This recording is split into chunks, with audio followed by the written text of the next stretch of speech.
Lewis Hamilton and Max Verstappen have previously been linked with partnering each other in the same Formula One team. Johnny Herbert believes deciding the winner in a Formula One team made up of Lewis Hamilton and Max Verstappen would come down to which driver was most devious. Debate over who would win if the rivals were paired in the same team has been widespread across the sport over the last few years. Hamilton was loosely linked with Red Bull earlier in the year. Team principal Christian Horner insisted that the seven-time champion once asked if there was a seat available at Red Bull. The Mercedes star has since denied making that request and has signed a new contract with the Silver Arrows, ending speculation over a switch ahead of 2024. However, that has not prevented fans from wondering who would win the World Drivers' Championship if Hamilton and Verstappen drove for the same team. Former Sky Sports pundit Herbert has now weighed into the discussion, insisting that the most devious would come out on top. But the former driver also believes the setup would not work in reality. I think they're both aware that to win races, but, more importantly, a world championship is to be number one. There's your problem, because when it was Senna and Prost, it was a very, very hard thing for Ron Dennis to be able to control. Herbert told Planet F1, "You can't control it. Whatever you try, even if you stuck them in different rooms for that weekend,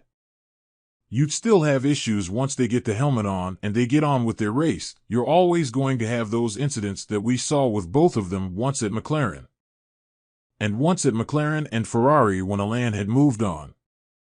I think it's the same thing with Lewis and Max. You can't have those two elite drivers in the same team because you can't manage it," he added. Lewis would be very aware that Christian and everybody, Helmut Marko and the rest of the team, Jonathan Wheatley, etc., their main support is Max, because they know Max will deliver.